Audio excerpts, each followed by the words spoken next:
É muito bom começarmos juntos mais uma jornada de descobertas. Hoje vamos mergulhar fundo na primeira lição do nosso guia de estudos deste trimestre. E o tema, olha, é de uma profundidade imensa. Vamos falar sobre o ministério de Paulo lá em Corinto. Isso não é apenas história antiga, sabe? É um reflexo muito claro do que vivemos hoje, na nossa própria tentativa de manter a identidade cristã num mundo que parece estar literalmente caindo aos pedaços. Para começar de verdade, vamos pensar numa pergunta bem provocativa que aparece logo nas primeiras linhas do nosso estudo. Será que existe, em algum lugar, uma comunidade cristã sem problemas? A resposta, claro, é um sonoro não. Nós temos essa tendência natural de idealizar a igreja lá do primeiro século, imaginando uma era intocável de pura perfeição. Mas a verdade nua e crua é que os desafios deles eram gigantescos, e entender isso não enfraquece a nossa fé de jeito nenhum. Pelo contrário, mostra o tamanho da graça divina agindo no meio das nossas imperfeições humanas.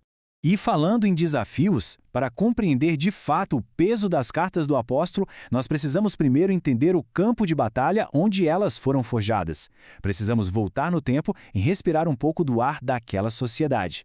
Imagina só a cena. Paulo não chegou lá tranquilo e descansado não. Vindo de Atenas, durante a sua segunda viagem missionária, ele trazia marcas profundas. Lá no Areópago, ele havia enfrentado forte oposição, deboches e aqueles debates filosóficos super complexos. Ele percorre o caminho até Corinto carregando o peso dessa experiência, mas, acima de tudo, com aquele fogo no coração de quem precisa anunciar o evangelho a qualquer custo. E veja bem o cenário que ele encontrou ao chegar. Para entender o que era essa cidade, precisamos voltar um pouco, lá para o ano 44 a.C. Foi quando Júlio César reconstruiu a região das cinzas e a transformou numa colônia romana poderosíssima. Como ficava estrategicamente imprensada entre dois grandes portos, o local virou uma máquina de fazer dinheiro, um centro financeiro colossal que atraía pessoas do mundo inteiro. Só que toda essa riqueza trouxe junto um caos moral absoluto. Era um pluralismo religioso de tirar o fôlego, com santuários majestosos dedicados a divindades como Apolo, Atena, Afrodite. A idolatria não era só uma crença isolada, era o estilo de vida da sociedade intrinsecamente ligada a uma imoralidade sexual severa e institucionalizada. Era literalmente um caldeirão de paganismo. E foi exatamente nesse solo rochoso que a semente do evangelho precisou ser plantada. A grande questão é, como alguém consegue ser luz no meio de uma escuridão tão densa? A resposta tem tudo a ver com termos plena convicção de quem nós somos diante de Deus. O ponto central aqui é que a autoridade de Paulo não derivava de nenhuma instituição ou aprovação humana. Logo nas primeiras linhas de suas cartas, ele faz questão de cravar. Ele era um apóstolo chamado pela vontade de Deus. Como os grandes profetas da antiguidade, ele sabia, sem sombra de dúvida, que foi separado por um ato da graça divina. A identidade dele estava totalmente fixada em Cristo e essa era a âncora que segurava sua vida contra a correnteza cultural de Corinto.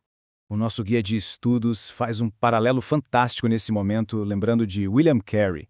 Sabe aquele grande missionário inglês que consertava sapatos para financiar as próprias pregações? Pois é, o apóstolo fazia praticamente a mesma coisa. Ele fabricava e vendia tendas para garantir o sustento. No entanto, enquanto sua profissão terrena era fazer tendas, a verdadeira missão divina, o foco absoluto dele, era resgatar almas. É um lembrete poderoso de que a missão celestial deve governar as nossas ocupações terrenas e não o oposto. E qual foi a estratégia dele numa cidade tão obcecada por status e sabedoria humana? Foi algo surpreendentemente direto, focado puramente na mensagem da cruz.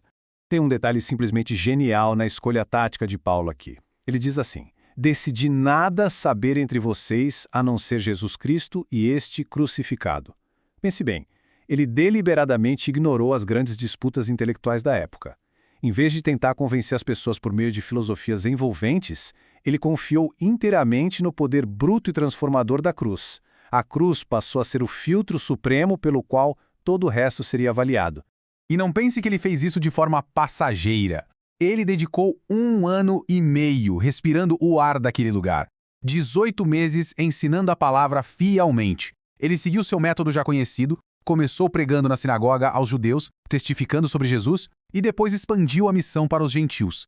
Foi um trabalho árduo, de fundação e totalmente inegociável quanto à pureza do evangelho. Agora, vamos trazer tudo isso para o nosso mundo. A grande sacada desse estudo é enxergar a ponte invisível entre aquela época e a nossa realidade espiritual de hoje.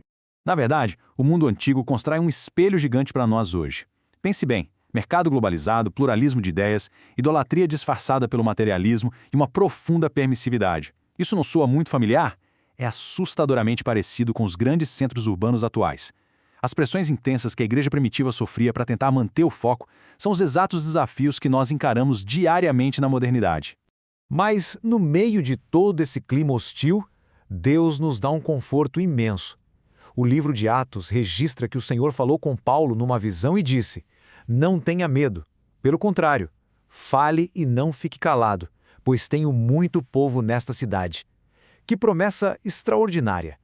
Isso nos prova que, mesmo nas sociedades mais decadentes, Deus sempre preserva o seu remanescente. O nosso papel não é recuar com medo, mas continuar sendo voz da verdade com ousadia.